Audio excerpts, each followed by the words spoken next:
Buenas tardes, en el día de hoy les vamos a exponer sobre los dogmas marianos. Nuestro grupo está conformado por Bernarda Lora Blanco y mi persona Dalia Bustillo. Iniciamos con la pregunta, ¿cuáles son los dogmas marianos? Hay que aclarar que es la Iglesia Católica quien establece estos dogmas y por lo tanto ha declarado 4 dogmas sobre María. Estos dogmas se consideran como verdades que han sido reveladas y que por lo tanto deben ser creídas por los fieles, pero que además tienen una profunda conexión con la figura de Cristo y la salvación. En la imagen que tenemos en pantalla podemos ver los 4 dogmas marianos. El primero, la maternidad divina, que consiste básicamente en que María es la Madre de Dios. El segundo, la virginidad perpetua, que quiere decir que María fue virgen antes, durante y después del nacimiento de Jesús. La tercera, la Inmaculada Concepción, que hace referencia a que María fue concebida sin pecado original. Y por último, la Asunción de María, que quiere decir que María fue asunta al cielo en cuerpo y alma. A lo largo de esta exposición intentaremos observar en qué consisten estos dogmas, a qué concilio llegó la Iglesia Católica para establecerlos como tal y, por último, observar también cuáles son las bases teológicas, bíblicas que han utilizado la Iglesia Católica, pero también contrarrestándola finalmente con la verdadera luz, ¿no?, de la palabra, o contraargumentando estos dogmas que han sido establecidos. El primer dogma a tratar es la maternidad divina. ¿De qué trata este dogma? Significa básicamente, como ya mencioné con anterioridad, que María es la Madre de Dios. Y la palabra utilizada en griego fue Theotokos, no sé si así se pronuncia, pero ahí lo vemos en pantalla, que significa la que dio a luz a Dios, la paridora de Dios. Este dogma afirma que María dio a luz a Jesús, quien es el verdadero Dios y verdadero hombre. Aunque se piensa que el origen divino de Jesús es eterno, ya que fue engendrado por el Padre antes de todos los siglos, su encarnación humana fue posible gracias a María. Entonces vamos a ver qué bases bíblicas, ¿no?, o qué versículos, pasajes bíblicos utilizan. Primero nos encontramos con Mateo 1, 20 al 23, que dice: Y pensando él en esto, he aquí un ángel del Señor le apareció en sueños y le dijo: José, hijo de David, no temas recibir a María tu mujer, porque lo que en ella es engendrado del Espíritu Santo es, y dará a luz a un hijo, y llamará su nombre Jesús, porque él salvará a su pueblo de sus pecados. Todo esto aconteció para que se cumpliese lo dicho por el Señor por medio del profeta, cuando dijo: He aquí una mujer concebirá y dará a luz un hijo, y llamará su nombre Emmanuel, que traducido es Dios con nosotros. En este pasaje, Mateo está narrando, ¿no?, la anunciación a José, donde un ángel le revela que el hijo de María es concebido por el Espíritu Santo y también que esta concepción virginal cumple la profecía de Isaías sobre Emmanuel, Dios con nosotros, indicando que el hijo de María es divino. Y utilizan este pasaje para dar cuenta de que el hijo de María viene de Dios y no viene por intervención de varón, ¿no? Que José no tuvo nada que ver en la concepción de Jesús. Y que al final, pues Mateo resalta que se está cumpliendo la profecía del Emmanuel, del Dios con nosotros, Dios que ha llegado. Entonces lo que para ellos quiere decir también que Jesús es Dios y que por lo tanto la madre de Jesús es madre de Dios. Es decir, al no haber intervención de hombre en la concepción de Jesús, sino de ser una concepción divina, es Dios quien ha depositado a Jesús, y hacer Jesús y Dios uno solo. Por lo tanto, María dio a luz no solo a Jesús, sino también a Dios, y por lo tanto es la madre de ambos.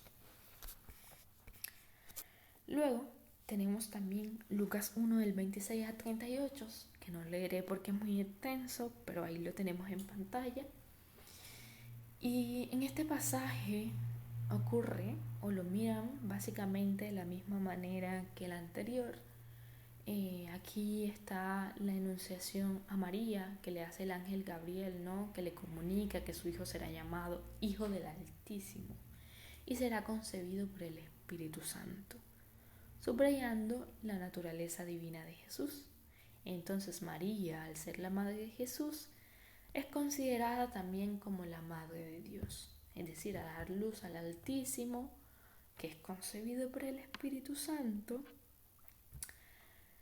También, ¿no? Está relacionado con Dios y por lo tanto María es la madre de ambos. Luego tenemos que hacen referencia a Gálatas 4:4 cuando Pablo menciona que Dios envía a su Hijo nacido de mujer, lo cual para ellos quiere decir o reconocen, según Pablo reconoce indirectamente la maternidad divina de María. Luego tenemos en Apocalipsis 12, leeré no sé si todo, pero el inicio por lo menos, que dice: apareció en el cielo una gran señal, una mujer vestida del sol con la luna debajo de sus pies y sobre su cabeza una corona de 12 estrellas. Y estando encinta clamaba con dolores de parto en la angustia del alumbramiento.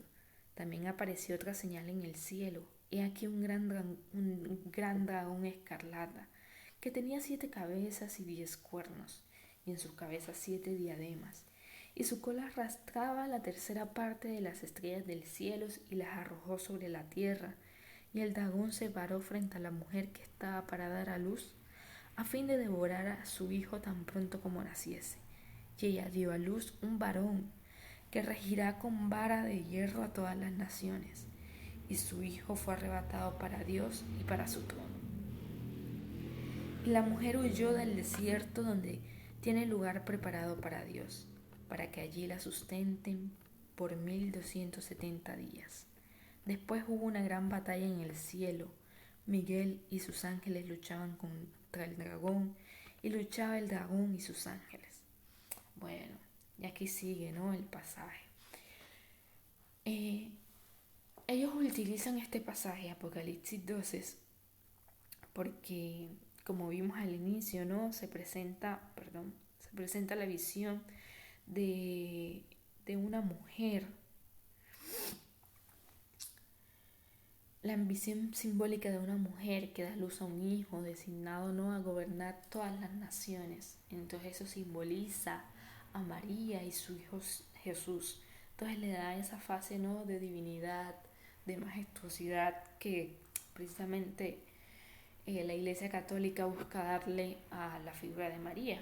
Pero bueno, habría que preguntarse si realmente esa mujer, ¿no?, que está hablando aquí Apocalipsis realmente es María. Igual intentaremos verlo más adelante. Ahora, también ellos consideran que desde los primeros tiempos del cristianismo, pues María fue reconocida y venerada como Madre de Dios. Tenemos a Isabel, ¿no?, la madre de Juan el Bautista, que llama a María la Madre de mi Señor. Entonces aquí ellos usan, ¿no?, como que vemos que Isabel le refleja un respeto y una veneración a María. Entonces desde allí, eso aparece creo que Lucas 1:43, ¿no?, cuando Isabel, la madre de Juan Bautista, llama a María como la madre de mi Señor. Ya ellos comienzan a percibir eso como, o eso dicen, ¿no?, como una veneración, que ya se le comenzaba a tener a María desde la comunidad cristiana primitiva. También se basan en una oración, ahí tenemos el nombre en pantalla, que se considera como una de las oraciones más antiguas a María, que fue encontrada en el siglo III en Egipto, ¿no? Y ahí vemos que dice la oración.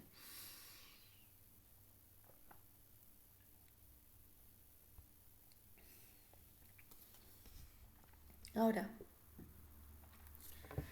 la maternidad divina de María se considera como un honor, como una participación que ella tuvo en la misión redentora de Cristo. Y este don me implica que María, al ser madre de Jesús, está íntimamente unida pues a la obra de salvación y a los sufrimientos de su hijo. Además, ser madre de Dios, ¿no? Según ellos, conlleva una lucha espiritual que implica enfrentar las fuerzas del mal que se oponen con la redención llevada a cabo por Cristo. Y ahí retoman precisamente lo de Apocalipsis 12, donde se visualiza una batalla, ¿no? En la que el papel de María es importante. Aquí tenemos pues la declaración doctrinal, el concilio de Éfeso. Primeramente, había como una disputa en la Iglesia Católica o en sus inicios de la Iglesia entre la teología alejandrina, que se daba en Egipto, y la teología antioqueña, que era en Grecia. En la teología alejandrina teníamos a Cirilio como patriarca, mientras que en la antioqueña teníamos al patriarca Nestorio. Y en la teología alejandrina pues se tenía una visión más unitiva. Es decir, se creía que las dos naturalezas de Cristo estaban completamente unidas, formando una sola persona, que es el Verbo hecho carne. Por lo tanto, a María se le puede llamar Madre de Dios, es decir, Jesús y Dios como uno solo. Entonces ahí le llaman Theotokos, porque ella es la madre del Verbo encarnado, quien es Dios. Entonces vemos que desde esta perspectiva teológica se ve a Dios y a María, a Dios y a Jesús como uno solo, lo que da a entender que María es la madre de ambos. Y en la teología antioqueña tenemos al patriarca Nestorio, ¿no? Que veía las dos naturalezas de Cristo como separadas, resaltando la diferencia de ambas más que su unión, ¿no? Entonces, este patriarca afirmó que no se podía llamar a María Teotokos, sino Cristotokos, es decir, Madre de Cristo, en vez de Madre de Dios. Entonces ahí vemos que se crea una disputa, ¿no? En el inicio de la Iglesia Católica. Posteriormente se da el concilio de Nicea en el 325. Todo esto obviamente después de Cristo. Se centró principalmente en este concilio, ¿no? En la definición de la divinidad de Cristo en relación con el Padre, que era lo que se venía disputando, ¿no? Si eran uno solo, si eran dos, si eran la misma, si era unitivo o si eran dos esencias diferentes, dos sustancias. Entonces aquí se estableció que Cristo es de la misma sustancia que el Padre, aunque no se abordó directamente pues la cuestión de María, sí sentó las bases para la posterior comprensión de la naturaleza divina de Cristo. El segundo concilio de Constantinopla, en el 381, se formuló pues parte del credo niceno constantinopolitano que expresaba la fe en la encarnación del Verbo a través del Espíritu Santo y María Virgen. Este credo reafirmó la fe en la encarnación, pero no profundizó en las relaciones entre la naturaleza humana y divina de Cristo ni el papel de María. Entonces vemos que estos primeros concilios, si bien no dejaban claro todavía el papel de María, ¿no? Sí iban sentando las bases para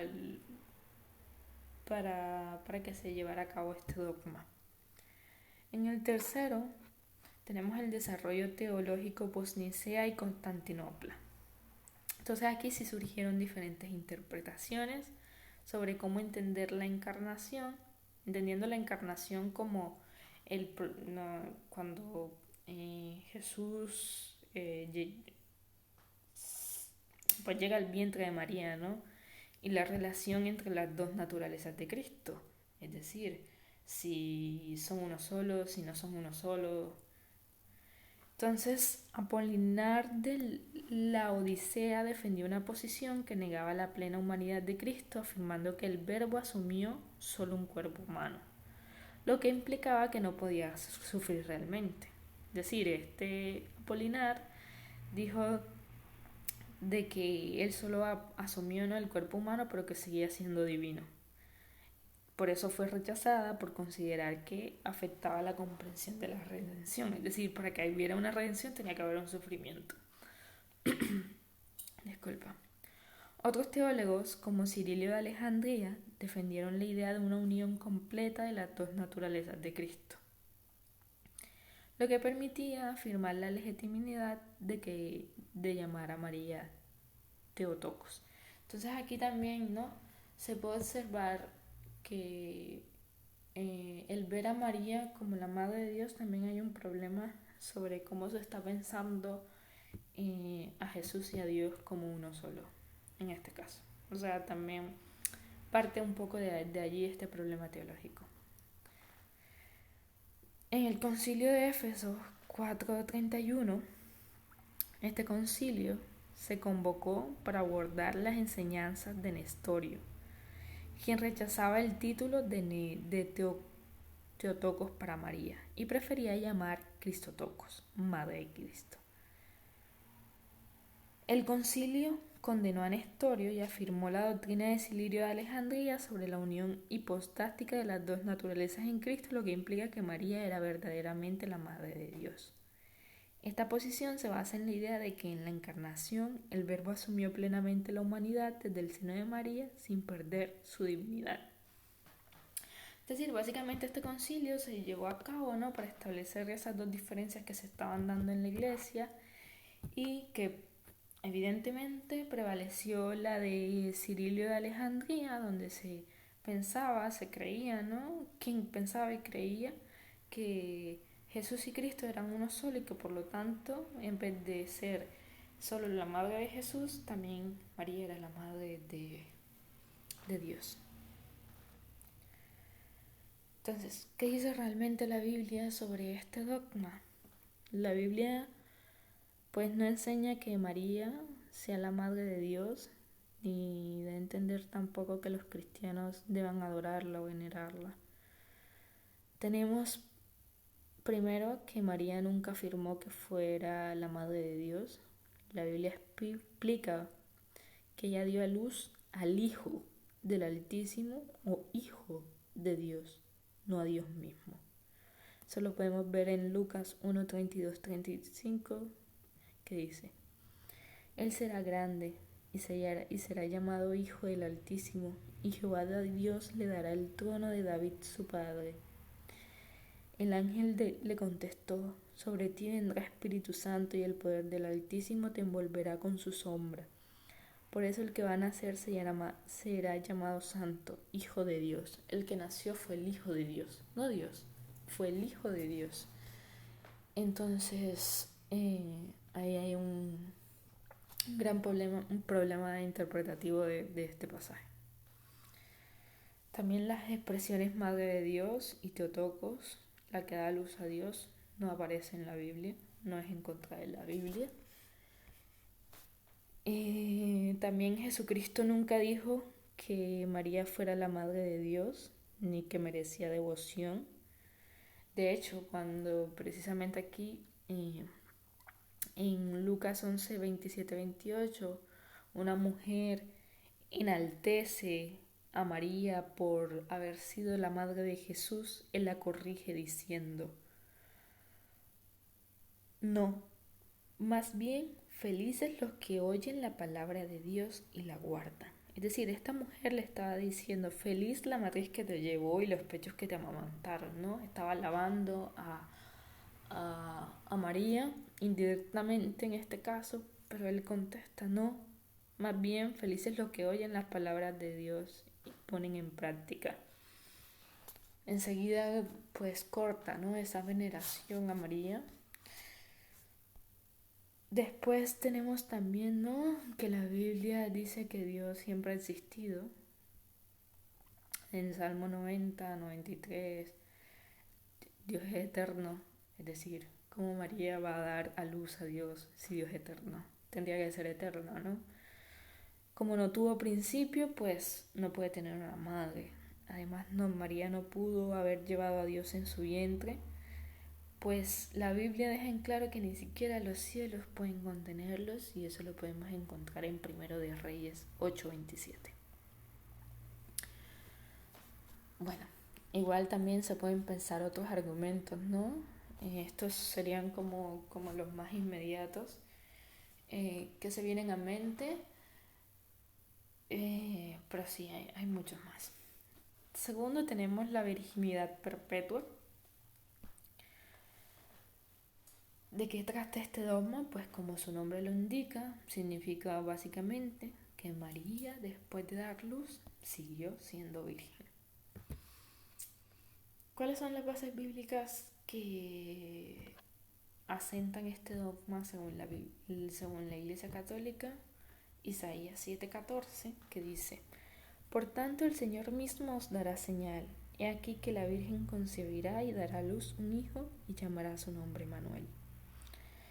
Bueno, aquí la Biblia destaca la virginidad de María a través de la profecía de Isaías, ¿no? Que una mujer joven y virgen va a concebir y dará a luz a un hijo, a quien pues se le pondrá el nombre Manuel, cumpliendo la profecía, ¿no? Bueno, esa era la profecía de Isaías 7, que después se retoma en Mateo, que él cita la profecía para subrayar que María pues concibió a Jesús como virgen, cumpliendo así pues las expectativas del pueblo de Israel y asegurando que Jesús es verdaderamente el Hijo de Dios. Sin duda, María fue virgen antes de dar a luz a Jesús, porque hay muchas pruebas bíblicas, ¿no? Cuando se le aparecen los ángeles, constatando y dando cuenta cuando se le aparece a José, para dar cuenta, ¿no? Que no se alarme, que es producto del Espíritu Santo el bebé que lleva María en su vientre. Entonces utilizan este pasaje para dar cuenta de que María efectivamente era virgen cuando concibió a Jesús. Luego está Lucas. Aquí tenemos varios pasajes. A los 6 meses, Dios envió el ángel de Gabriel a Nazaret, pueblo de Galilea, a visitar a una joven virgen comprometida para casarse con un hombre que se llamaba José, descendiente de David. La virgen se llama María. Bueno, aquí pues Lucas enfatiza la virginidad de María al narrar la anunciación del ángel Gabriel, quien fue enviado por Dios, ¿no? María también más adelante, como vemos en Lucas 1:34-35, se pregunta cómo sería posible la concepción sin varón, y el ángel pues le responde que será por acción del Espíritu Santo. Esta pues respuesta refuerza la virginidad de María, en esencial para que Jesús pues tenga una naturaleza divina. Después pues también usan Juan 1, el 3, el 14. Aquí lo tenemos en pantalla. Juan destaca pues el origen divino de Jesús, ¿no? En el principio era el verbo, y el verbo era con Dios, y el verbo era Dios, afirmando que la palabra se hizo carne y pues habitó en nosotros, y que este nacimiento no fue de sangre ni de ser humano, sino de Dios. Para ellos esto apoya la doctrina de la Virgen María, indicando que el nacimiento de Jesús fue una intervención divina en la que no hubo ninguna participación carnal, no hubo intervención humana. Entonces la virginidad de María no solo tiene un aspecto físico para ellos, sino también un aspecto espiritual. Ella es la morada del Verbo Eterno, llena de gracia, llena de verdad. Y la Iglesia pues siempre ha sentido como una repugnancia por la idea de que María pudiera haber tenido otros hijos después de Jesús, entendiendo pues su virginidad como una señal de una dedicación total a Dios y a la misión pues de Jesús que Jesús tenía. Ellos dicen que el pasaje de Mateo 13, 55-56 que dice: ¿no es este el hijo del carpintero? ¿No se llama su madre María y sus hermanos Jacobo, José, Simón y Judas? ¿No están todas sus hermanas con nosotros? ¿De dónde pues tiene todas estas cosas? Bueno, para ellos aquí tenemos palabras claves, ¿no? Que son hermanos, se están hablando de unos hermanos de Jesús. Pero para ellos estos términos no indican que esos sean hijos de María, sino que esos hermanos pueden referirse a miembros de la comunidad de fe o parientes cercanos que les llaman hermanos, porque ellos dicen, ¿no?, que Jesús utiliza la palabra hermanos para referirse a sus discípulos. Entonces que podría ser sus discípulos y no una relación biológica, sino una relación espiritual. Aquí tenemos otro versículo que también utilizamos pues para decir básicamente lo mismo. Entonces Jesús les dijo: no temáis, id dar las nuevas a mis hermanos para que vayan a Galilea y allí me verán.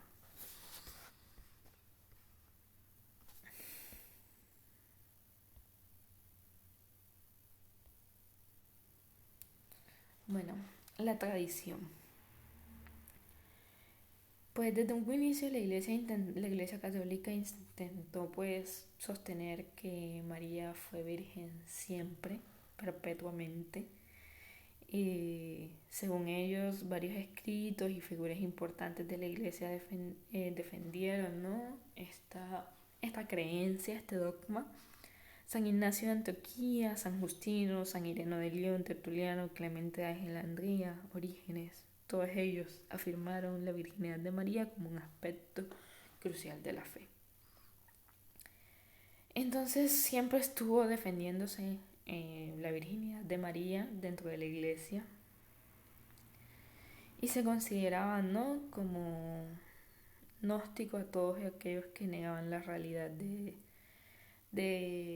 su maternidad exclusivamente a Jesús.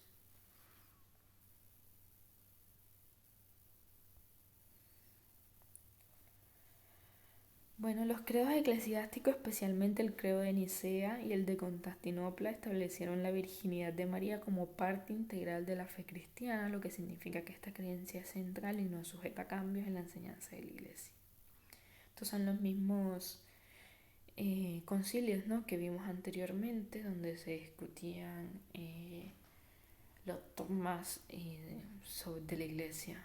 Y básicamente, pues, a diferencia del otro, este dogma, pues no hubo tanta diferencia y la mayoría, como podemos ver, por no decir casi todos, estaban de acuerdo en que María era virgen siempre, fue virgen. Figuras posteriores como Epifanio, San Basilio de Capadocia, San León Magno, San Agustín de Hipona continuaron reafirmando esta doctrina, resaltando su importancia en la teología cristiana. En el segundo concilio de Constantinopla se introduce la referencia de la virginidad perpetua de María, que dice: tomó carne de la gloriosa Theotokos y siempre Virgen María. El Papa Martín I convoca en el concilio lateranense, donde en el tercer cano del concilio se afirma en forma dogmática la perpetua virginidad de María, y dice: si alguno no confiesa, según los santos padres, que la santa y siempre Virgen Inmaculada María sea en sentido propio y según verdad Madre de Dios, en cuanto propiamente y verdaderamente ha concebido del Espíritu Santo, sin semen, y ha dado a luz sin corrupción, permaneciendo aún después del parto, su indisoluble virginidad al mismo Dios Verbo, nacido del Padre antes de todos los siglos, sea anatema. Este concilio, aunque no fue ecuménico de toda la iglesia, sin embargo, después el Papa Martín I envió cartas a todas las iglesias de Oriente y Occidente para que todos, pues, los fieles y cristianos aceptasen este dogma, esta doctrina. Y es considerado, pues, un dogma mariano para la Iglesia universal.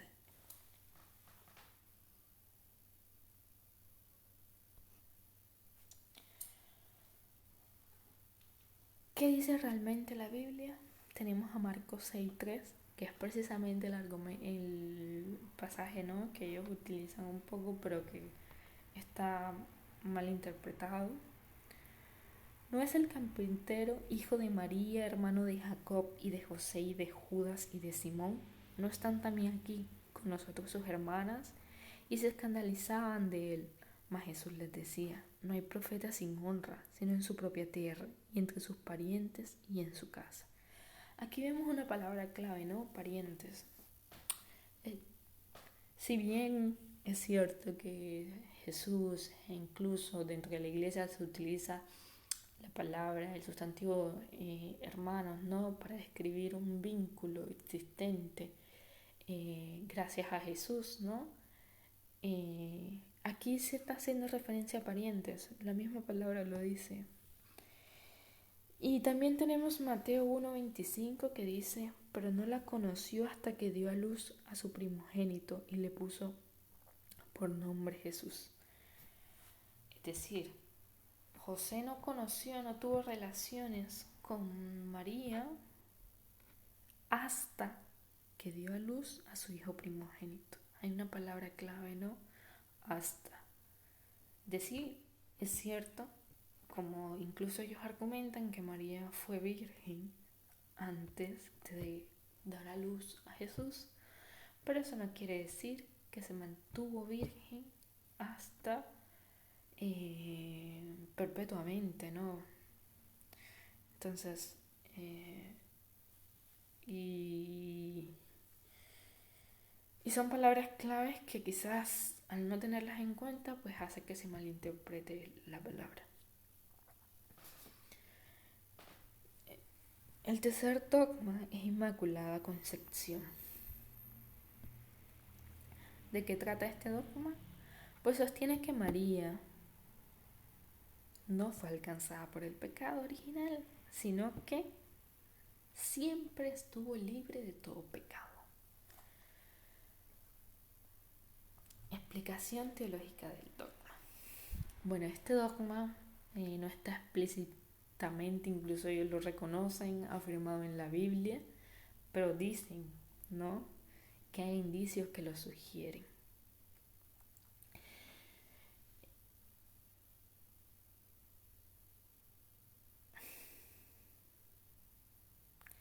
Este dogma quiere decir que, primero, María no tuvo pecado, y que, segundo, María por lo tanto estuvo llena de la gracia de Dios y siempre mantuvo esa gracia. Ellos consideran que cuando el ángel llama a María que Jaritomene, para decir la que ha sido favorecida por Dios, y la describe también como la bendita entre todas las mujeres, en el Evangelio de Lucas, pues indica que María recibió pues una gracia especial que la hizo diferente entre todas las mujeres, y que el Evangelio de Juan también describe a Jesús como lleno de gracia y de verdad, lo que sugiere también, según ellos, que al Jesús estar lleno de gracia y verdad y haber sido engendrado por María, sugiere que ella también compartió pues esa gracia.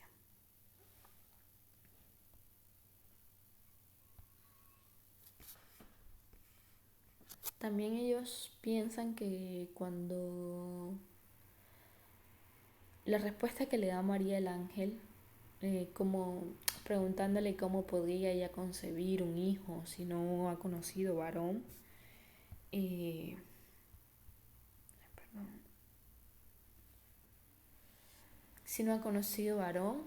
muestra una actitud pues de pureza en ella y de apertura a que Dios haga y actúe de la manera que desea. El anuncio del ángel pues de que el Espíritu Santo vendría sobre ella y la cubriría con su sombra para concebir a Jesús, para ellos refuerza esa idea de una pureza especial que tenía María. Y retoman nuevamente el libro de Apocalipsis para presentar pues a esa mujer que representa tanto a la iglesia como a María, ¿no? Y retoman, que ya lo leímos al inicio, que esa mujer lucha con un dragón que es símbolo del pecado y que aunque el dragón trata de hacerla caer, María permanece fiel a Dios y protege a sus hijos espirituales. Entonces María permite, ¿no?, esa lucha contra el pecado que comienza con esa gracia original que María siempre tuvo y que continúa a lo largo de su vida. Y pues María vendría representando la pureza, la gracia de la iglesia, ya que siempre ayuda a los fieles en una lucha contra el mal. No, María como esa figura que pelea batallas, también apoyado precisamente en en ese pasaje de Apocalipsis 12. Y entonces María comienza a convertirse para ellos en un modelo de iglesia y de que todos los cristianos en la búsqueda de pureza y de la gracia divina deberían imitarla, ¿no?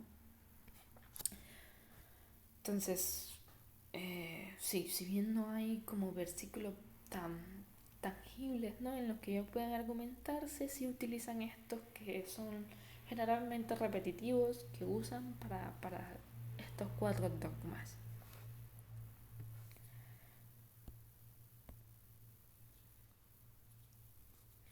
Bueno, historia de la doctrina.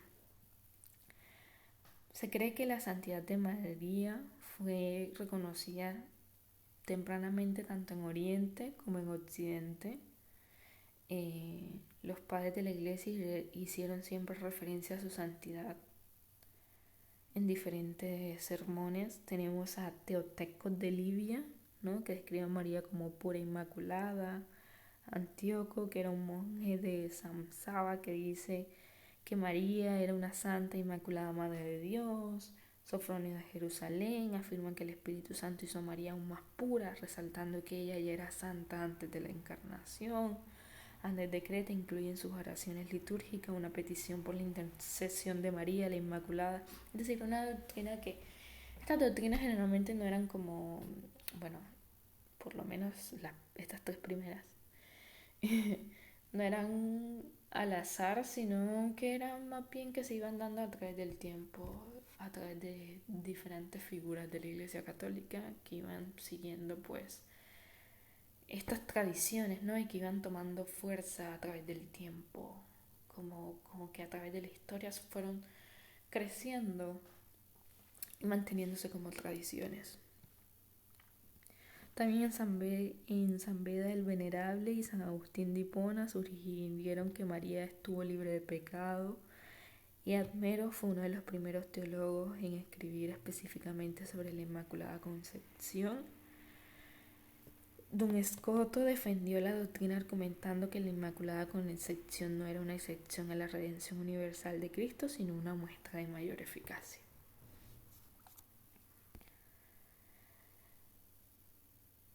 También hubo intervenciones papales y concilios a lo largo de los siglos, pues varios papas, como venía diciendo, ¿no?, fueron contribuyendo al desarrollo y a la defensa de esta doctrina. Sisto IV prohibió a los teólogos que los teólogos se llamaran herejes mutuamente por sus opiniones sobre la Inmaculada Concepción. El Concilio de Trento evitó declarar el dogma, pero excluyó a María del pecado original. Alejandro VII y Clemente XI apoyaron y promovieron la doctrina y su celebración litúrgica, y Pío IX finalmente proclamó la doctrina de la Inmaculada Concepción como dogma de la fe con la bula. Bueno, de hecho es una celebración que se da. Pero bueno, ¿qué dice la Biblia sobre esto? Primero, al afirmar pues que María fue preservada del pecado original desde un primer momento, niega la naturaleza universal del pecado heredado. El apóstol pues Pablo dice claramente: por un solo hombre entró el pecado en el mundo, y por el pecado la muerte, y así la muerte alcanzó a todos los hombres, por cuanto todos pecaron. El apóstol Pablo recalca que todos somos pecadores y que gracias a Jesús recibimos el perdón. Las escrituras pues también declaran que la redención para el bien de todos se logró pues mediante de Jesús, como he venido diciendo, ¿no? Gracias a él pues obtuvimos la posibilidad de que ese pecado original sea borrado de nuestras vidas, pero a través de Jesucristo. Y si este dogma de la Inmaculada Concepción fuera veraz, pues María habría sido redimida antes de la muerte de Cristo. De hecho, incluso años antes de que Él viniera a esta tierra. Pero obviamente eso no era posible. Por lo tanto, pues aún según las propias normas que ha establecido la Iglesia Católica, este dogma no es bíblico ni apostólico y tampoco debe ser una tradición aceptable, ni siquiera tienen como tal base bíblica que dé cuenta, ¿no? de que es inmaculada, de que no tiene pecado, sobre todo con la cita que acabé de mencionar de Pablo, cuando declara, ¿no? que todos somos pecadores y que es gracias a Jesús que recibimos el perdón y que somos limpios. Y además en Apocalipsis 12 no habla acerca de María, sino de Israel, ¿no? Ellos han atribuido la imagen de, de María, ¿no? Porque habla de una mujer que da luz y que sufre dolores de parto y que por lo tanto María está luchando batallas, ¿no? contra el enemigo para nosotros, cuando es el Señor quien lucha por nosotros y el Señor quien nos permite acercarnos a Dios. Entonces vemos que así como ellos creen, ¿no? que en Apocalipsis esa mujer que parece vestida de sol con una luna debajo de los pies y una corona de 12 estrellas sobre su cabeza, que son las 12 tribus de Israel.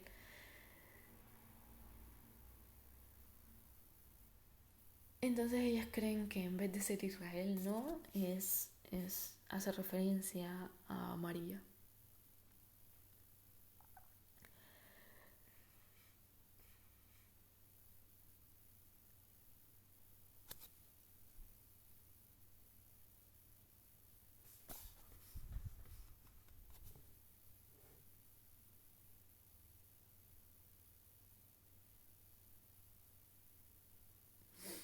Ahora,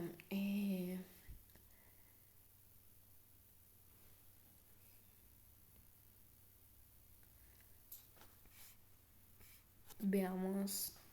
Ah, perdón, moví sin querer. Aquí me equivoqué, pero bueno, lo siento. Asunción de María. ¿De qué trata este dogma? Bueno, el Papa Juan Pablo II definió que María realmente murió para seguir el camino de Cristo y luego despertó y resucitó en cuerpo y alma en el reino de Dios. La Asunción de María significa que ella fue llevada al cielo en cuerpo y alma, lo que implica que su cuerpo no se corrompe en la tumba y que ella goce de la plena gloria de Dios junto con su Hijo. Bueno, los escritos apócrifos sobre la Asunción de María, pues desde el siglo II, son numerosos. Y abordan pues todo este tema del fin de la vida de María. Estos textos no están incluidos dentro del canon bíblico, pero han tenido una gran influencia en la tradición cristiana y se conocen aproximadamente unos 60 textos que comparten el tema de la Asunción de María en el cielo.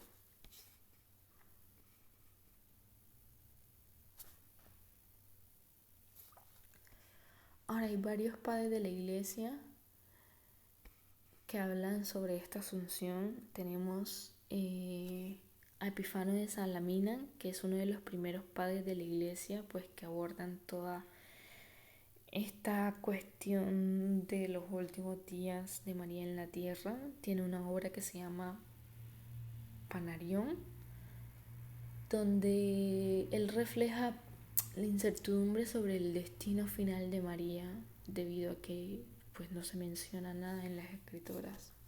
Entonces decide no afirmar ni negar su muerte o inmortalidad. Prefiere pues no decir nada. De hecho cito lo que dice: la escritura ha mantenido el silencio más completo del prodigio para no suscitar un estupor excesivo en el ánimo de los hombres. Personalmente me atrevo a hablar, prefiero quedarme en silencio y meditación. No pretende que ella sea inmortal, pero no afirmamos tampoco que ella haya muerto. Ya aquí, a pesar de que él no afirma, sí crea, ¿no?, como esa duda de si habrá muerto. Ya en el siglo VI, pues Teocteno de Libia, que era un obispo, menciona en alguno de los escritos que, que hizo la Asunción de María, comparándola con el caso de Enoc, quien fue llevado por Dios sin ver la muerte. Este obispo pues celebra la Asunción como la fiesta de la fiesta y subraya su importancia pues teológica. Para él María, asunta al cielo, constituye pues una fortaleza para la humanidad, que es intercediendo ante su Hijo y pues ante Dios también. Luego aparecen varios testimonios y tenemos el de Gregorio de Tours, que dice que Cristo vino a buscar el alma de María y posteriormente pues su cuerpo fue llevado al paraíso, donde se unió con su alma y gozó eternamente junto a los elegidos. Después tenemos a San Beda el Venerable, que afirma que María permaneció con los apóstoles hasta que fue asumida al cielo, donde intercede constantemente por los pecadores. También está Ambrosio Ruperto, que dice que María reina en el cielo, sin profundizar en los detalles, ¿no?, de cómo se supone que asunció. Está Rantramo de Corby, que utiliza pues, o argumenta más bien, perdón, que así como la carne de Cristo pues no sufrió corrupción, tampoco la carne de María, él cree que podría haber sufrido tal destino, debido a que había un vínculo especial, ¿no?, un vínculo real entre ellos. Posteriormente pues está la proclamación del dogma, que es del Papa Pío, que proclama el dogma de la Asunción de María en 1950, afirmando que la Inmaculada Madre de Dios, la siempre Virgen María, terminando el curso de su vida terrena, fue asunta en cuerpo y alma de gloria celestial. Esta proclamación pues cerró una larga tradición de debate teológico, consolidaba así una creencia profundamente arraigada en la fe y devoción cristiana. Como vimos, pues fue algo que se dio más bien a través de tradición y no porque tuviera una base bíblica. Entonces, aquí tenemos cuál es el significado teológico de este dogma. La Asunción de María es la creencia de que María fue llevada al cielo. Plenitud y libertad. En el cielo María disfruta de la plenitud de la vida, ¿no?, y libertad, y que desde allí intercede y protege a los creyentes, cuando Jesús es el único intercesor. Y corruptibilidad, que María no sufrió corrupción del cuerpo, sino que fue glorificada. Y también se cree que María es modelo de santidad, esperanza, resurrección y la amada espiritual de los cristianos. Algunos dicen que es como la segunda Eva, como que así como hubo un segundo Adán, que Jesús, hay una segunda Eva, poniendo como al mismo nivel de Jesús a María, lo cual no debería ser así, Y creo que es lo que pasa mucho con estos dogmas, sobre todo sobre este último, que el único que ha resucitado ha sido el Señor. Entonces no es posible que haya otra resurrección. Este dogma no tiene ni un asidero bíblico, como ya mencioné, es más bien de tradición. Y creo que Jesús le dijo, yo soy el camino y la verdad y la vida y nadie viene al Padre sino por mí. Creo que no hay mejor cita para contrarrestar este dogma e incluso todos los anteriores. Eh, Pensar que María ascendió, ¿no?, a los cielos es establecer también, quitarle el lugar a Jesús y darle una función que evidentemente no tiene, que es interceder por nosotros, cuando solo a través de Jesús logramos llegar al Padre. Bueno, aquí intentamos un poco dar cuenta de estos dogmas, de explicarlos y espero que hayan entendido, que haya sido clara y bueno, cualquier pregunta, duda.